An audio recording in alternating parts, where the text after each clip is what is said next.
Hey guys, welcome to your channel, and today we are going to discuss some answer writing perspectives regarding one question from modern Indian history. Right, before proceed, I want to tell you some good characteristics of a unique answer. Then let's see what are the unique characteristics of a good answer. So when we say answer writing, the first and foremost important thing which we must have to remember is that the demand of the question. Demand of the question, and this demand may be from the two perspectives. One is word limit and another is the answer asked by the question. Then what is the demand of the question? What the question is asking, what is the content required by the question, right? In this way we must have to fulfill the demand of the question in your answer. Then coming to the structure outlines, then the first and foremost thing is that you can never abandon introduction and conclusion, right? Introduction and conclusion is such a type or such a structure of your answer that we should project the personality of yours, right? So what is the introduction? Introduction is a general introduction consisting of 2 and 3 lines, and in these 2 and 3 lines you have to write such a way that it will give you familiarity about the topic to the examiner. That means what you are going to write, what is the topic, you will give a very short and precinct description outline about the topic in your introduction. Then after introduction, I always tell you, I always prefer to give a connecting line of one connecting line. This connecting line is mainly brought from the static portion, because examiner will notice that whether you have read the basic or core books or not. So in this connecting line will generally connect introduction and main structure. So in this gap between introduction and main structure, you have to put some basic facts from some or NCERT or other static or core books. Then it is a bridge. This connecting line is a bridge. It will build the tempo to the examiner to read further. Then main structure. In main structure you have to attack the main structure. You have to write the answer from multidimensional viewpoints, attacking the requirements of the question. In this main structure you have to fulfill each and every requirement of the question.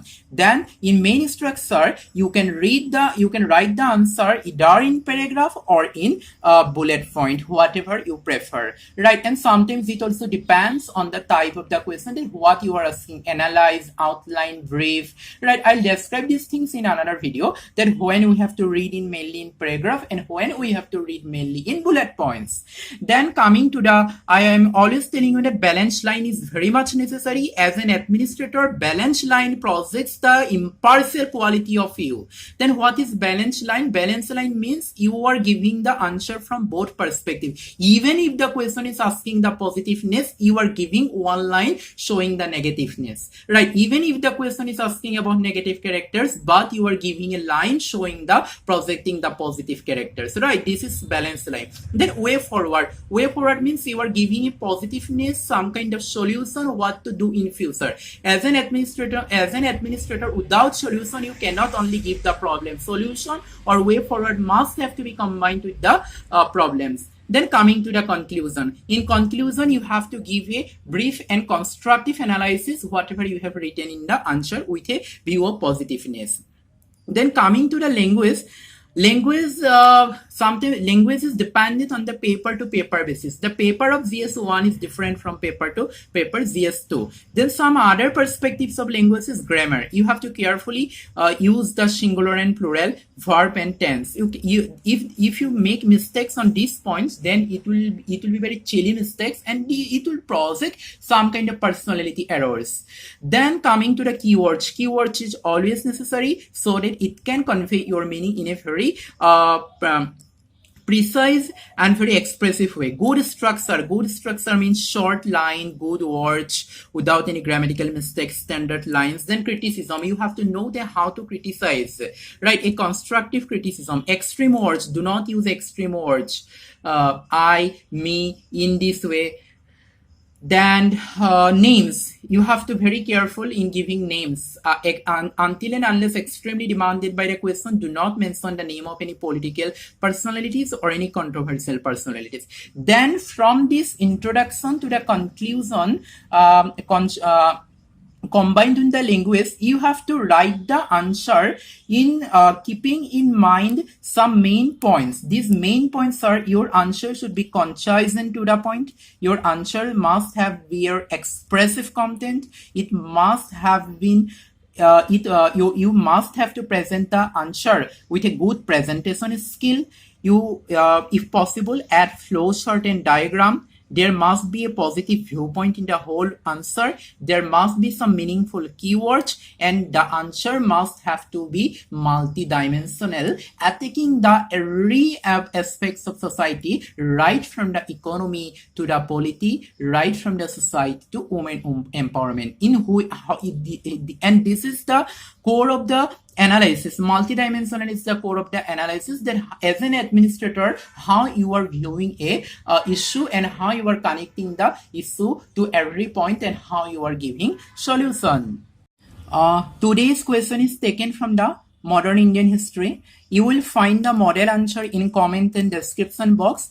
From the comment and description box, you can copy the model answer. And if you have any suggestion, then you can also put forward your suggestion in the comment and description box. So I request you to read the model answer from comment and description box and give your valuable comments. The question is, the foundation of National Congress was natural culmination of the political activities of the previous years.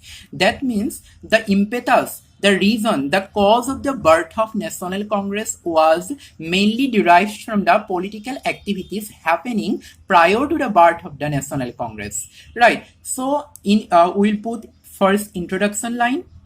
In introduction, we will give a 1 or 2 lines how political activities of the past contributed to the birth of the Congress. In this introduction, we will give a familiarity of the topic to the examiner, that in a very simple way, that how the political activities of the previous years contributed to the birth of the National Congress.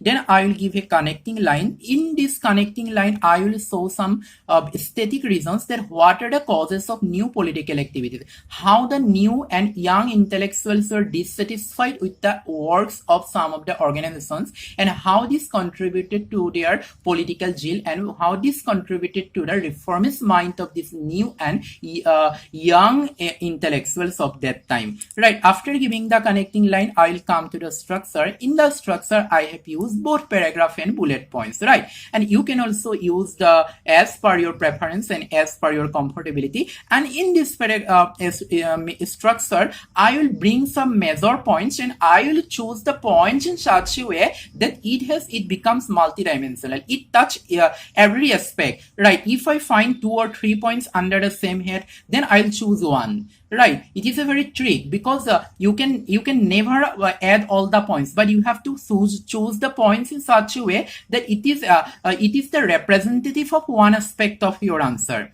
Right. In the Arms Act, Ilbert Bill, Immigration Act, here I will show that how the political activities of previous years related to various aspects contributed to the birth of the National Congress. And in this main structure, I have interpreted, I will give points from multidimensional viewpoint, which have touched rights of common people, rights of labor, rights of Indian administrator. Means while writing the main structure in the answer, I will show that how political activities have touched the various aspects or various strata of society, and how they have contributed to the birth of National Congress. Right. Then coming to the balanced line, I'll show that despite their political zeal, they have some failures also. They always did not face success. In this way, I'll give a balanced line. Then I'll give a way forward. In this way forward, this is a history question, then we cannot do nothing. Here simply we will show that how their political activities have contributed to a new trend of political